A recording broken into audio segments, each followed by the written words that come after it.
morning to all. Welcome back to 7th Standard Social Online class.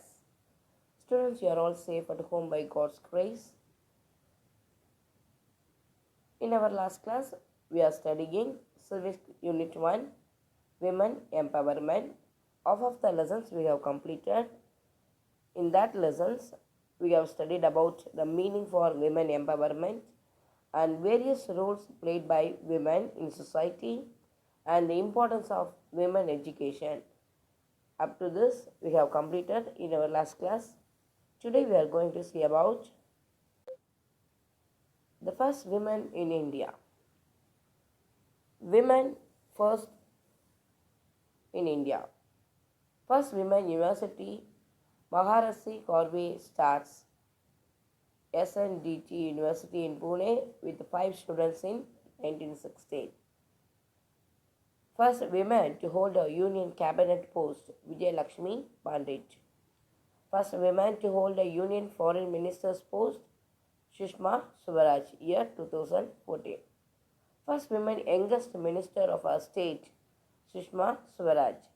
She became the cabinet minister of Haryana when she was the age of 25 years of old. First women governor of independent India, Sarojini Naidu, in charge of United Provinces. First women president of United Nations General Assembly, Vijay Lakshmi Pandit. She was a sister of Nehru in the year 1953. First women Prime Minister of India, Indira Gandhi. She was the daughter of Nehru, 1966. First women IPS officer of India, Kiran Bedi, 1972. And first women to win Nobel Peace Prize, Mother Teresa, 1979. First Indian women to climb Mount Everest, Pachendri Paul, in the year 1984. First Indian women to win Booker Prize, Arundhati Roy, in the year 1997. And first women president, Pratibha Patel, in the year 2007. The first women speaker of Lok Sabha, Meera Kumar, year 2009. The first women judge in the Supreme Court, Meera Sahib Fatima Bibi. The first women president of the Indian National Congress, Annie Besant. First women chief minister of an Indian state, Suchita Kripalani. First women director general of police, DGP, Kanchana Chaudhary Bhattacharya. First women defense minister of India, Nirmala Sitharaman. First women finance minister also, Nirmala Sitharaman. Students, this box is very important for your future exam, government exam. Now we will see factor responsible for poor female literacy rate. What are the causes for the female illiterate? First, gender-based inequality. All the family, they are giving first importance to male sex to get education. They don't give higher education to the female babies. Social discrimination, male and female discrimination, and economic exploitation.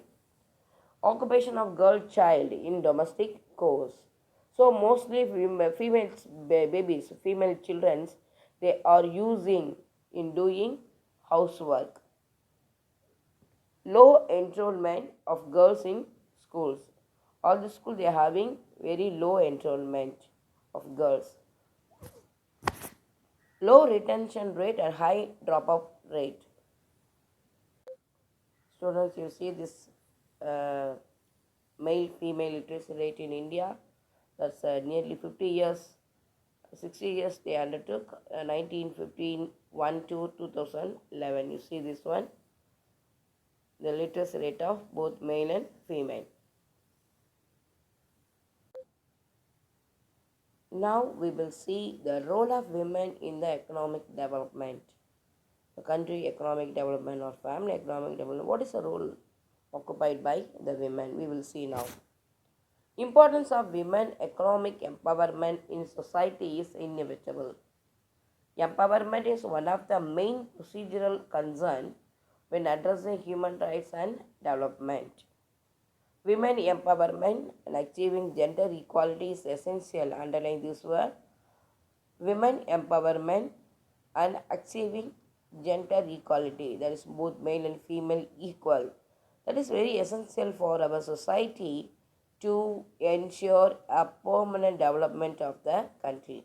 So if a country want to achieve the sustainable development or permanent development, there must be women empowerment. The country should give full strength to its women. Not only that, the country should give gender equality to the people. Then only it will achieve the sustainable development. Benefit of economic empowerment of women. So if we give the economic empowerment to the women, what are the benefits we will achieve? First, women economic empowerment is central to realizing women rights and gender equality. So women economic empowerment, it gives women rights and gender equality.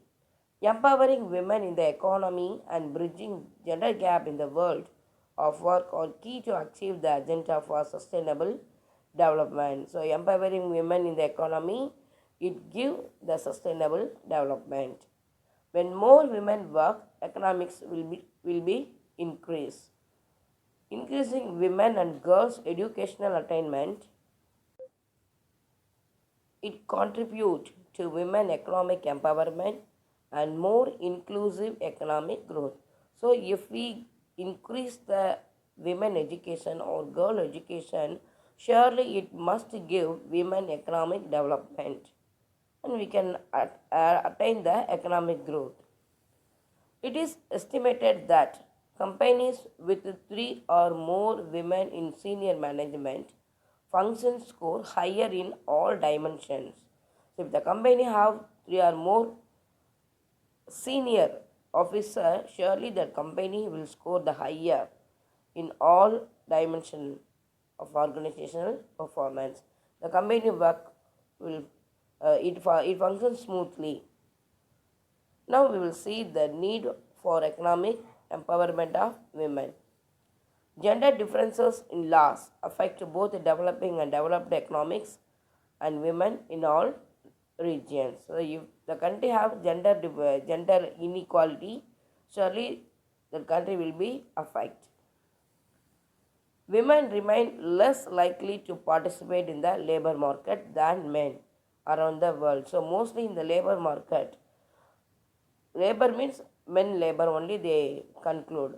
The women participate or less in that labor market.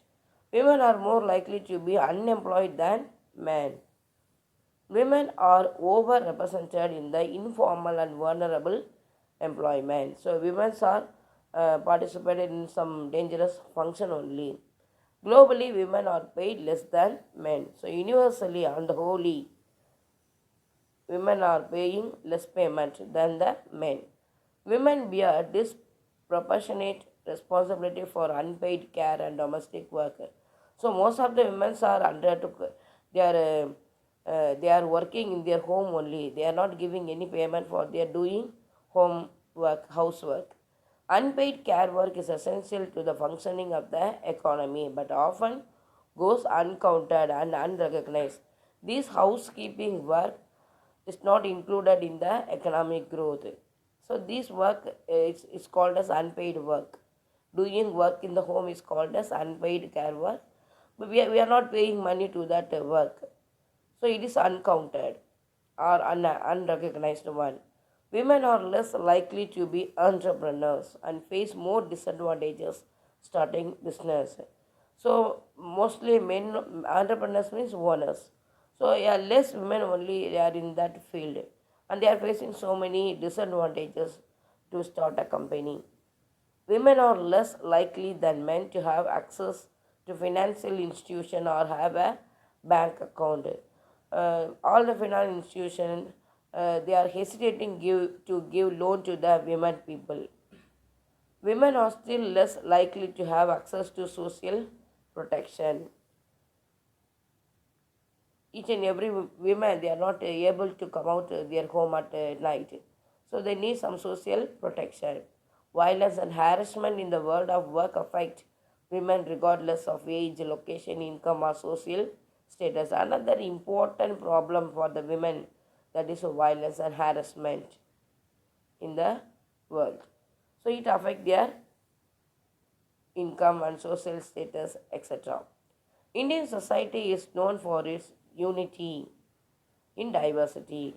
So here varieties of peoples are living here. We are noted for our unity in diversity. Social inequality also prevail in this society. It has given birth of weaker section of the society, which is diverse as Indian society itself. Women, scheduled castes, scheduled tribes, children, poor, landless farmers are considered as weaker section. So social inequality is prevailing now in the society. It gives a new birth of weaker section in the society, which we call weaker section, that is women, scheduled caste people, ST tribes, children, poor, landless, poor farmer. They are considered as the weaker section. They have faced socio-economic and political discrimination. This weaker section people, they are facing so many discrimination in society, in economic side and political also, in hands of the dominating section. So they are suppressing by a dominant section people in all field since ancient time onwards, and their fight for their rights and access to justice is almost as old as the discrimination against these marginalized and weaker group. So from ancient time onwards, these weaker section people, they are fight for their rights. All the people, the low caste people, poor people, landless farmers, even the women. So every weaker section people, they are fight for their rights to get their justice from the ancient time onwards. So when we attain the social equality, we can solve this problem.